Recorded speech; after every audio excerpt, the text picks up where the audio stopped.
we want to talk about it because we may be on the verge of understanding what is causing SIDS. And at this moment where we have some pliability inside the federal government, we're hoping to make this as loud a statement as possible. But a new study was just done by Dr. Gary Goldman. It was Born Defenseless, Why Infant Liver Maturity May Be the Missing Piece in Understanding Vaccine Safety, SIDS, and NDDS. Of course, he's the co-author on that. He's also a former research analyst for the CDC and did incredible work in California on the chickenpox vaccine. But it's my honor and pleasure to finally, this is a doctor we've wanted to have on the show for many years now, to be joined by Gary Goldman. Dr. Goldman, thank you for joining us today. Yes, thank you for having me. Tell me about what was very interesting in reading your study, that it really comes down to the liver. And I found it interesting as we were revisiting that interview that was done years ago. Marjorie, at the end of it, said that the issues that they saw was some inflammation in the brain, but issues with the liver. And I don't know if that directly correlates, but what you're talking about is this importance of the liver. So tell me, first of all, why did you get into this study? What was it about SIDS that drew your attention to begin with? Well, it just wasn't only SIDS.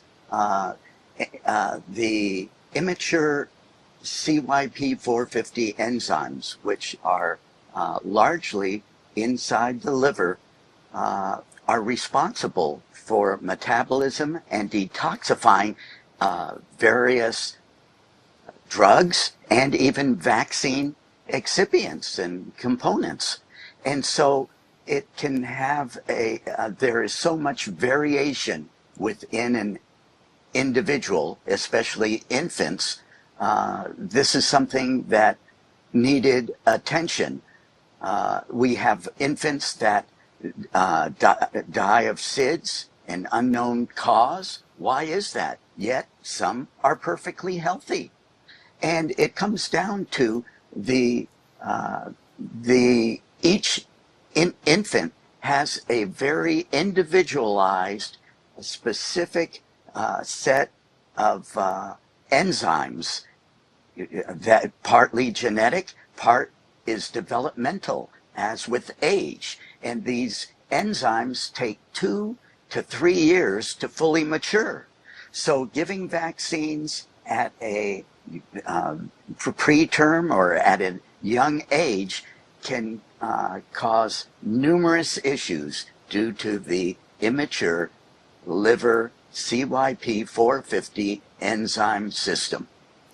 Now, this enzyme, is this a new discovery? What made you suddenly start looking at it? Because it's the heart of, I mean, what you're saying is this is the enzyme that breaks down a lot of the junk or the toxins that are in vaccines, but also environmental toxins that we're taking in, right? And we see that babies are very toxic nowadays. Yes. Well, let's see. Basically, we could start with adults, and let's consider 2 examples.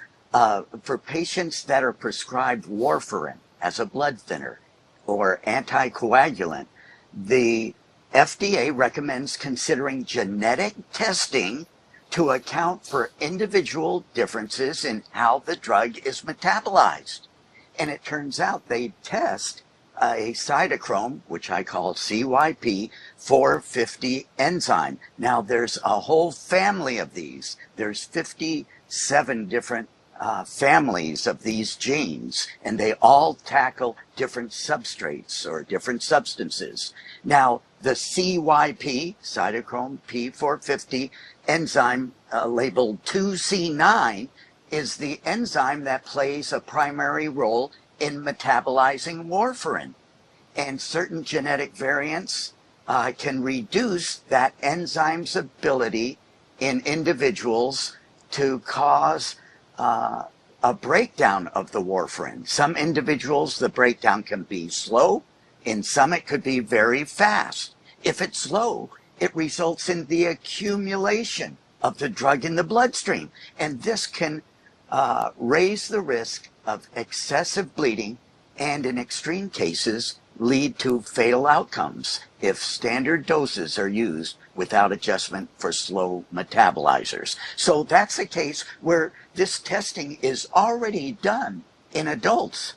There's one more example, I'll be quick. Suppose an individual has a mental health condition involving serotonin imbalance, such as depression, anxiety, panic disorder, or post-traumatic stress syndrome, PTSD.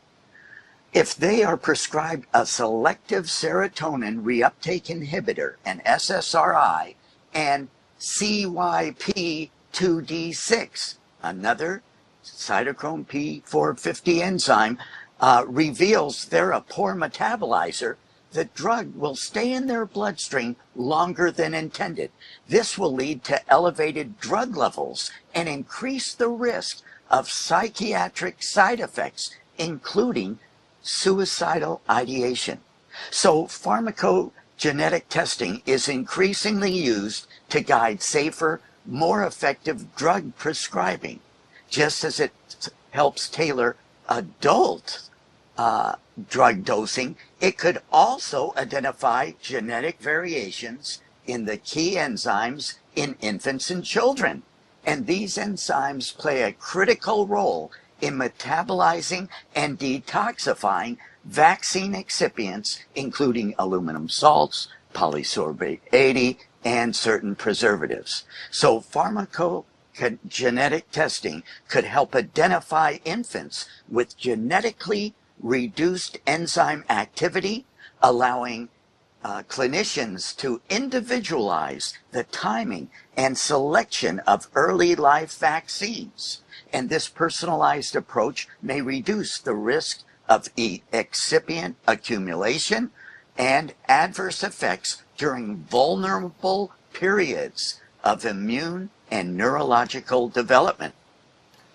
It's amazing, and you point out such a great point in that. So what you're saying is we already know these enzymes are important, so much to the fact that we are doing this testing to protect adults that are about to take a drug that we know that has to have a certain breakdown level, or the drug could become toxic and even dangerous in the form of SSRIs, could lead to suicidal ideations. Yet we don't give our brand new babies that we know their bodies are not really fully develop these enzymes. We know that they're just starting to develop them. We are not doing this type of testing, which we respect adults when they have to take products, but we're not doing this for vaccines. So that seems like a no-brainer to me. How did you focus your study in then on, SIDS specifically? How many kids, did you look at? Like, what was the process of the study that you were looking at?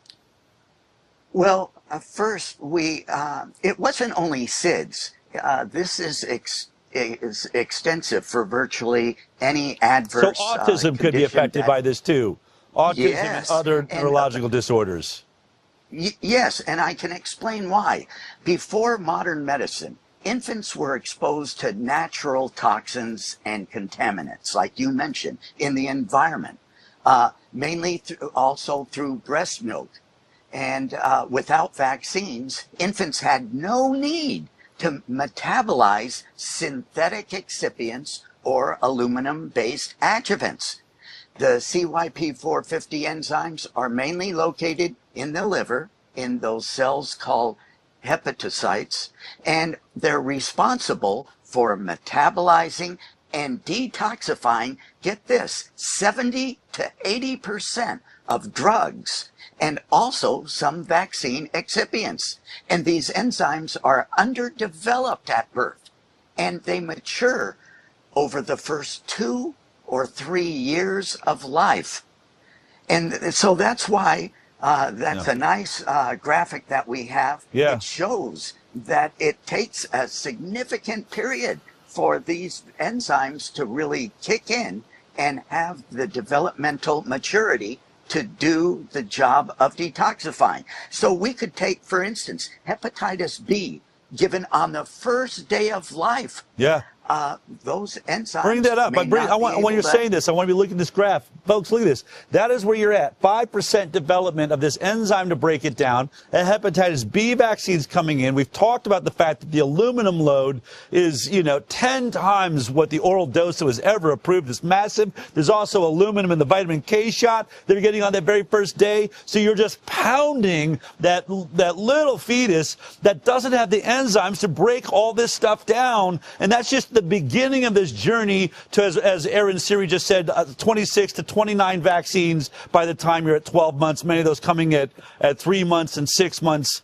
I mean, it's kind of mind-boggling, I think, Dr. Goldman, because back when you were a child, and probably maybe, early on in med school, it used to be, we knew, don't vaccinate a child till they're like 2 years old. Their bodies aren't able to handle it, yet we're just plowing these kids, 26, 30 vaccines within the first year of life.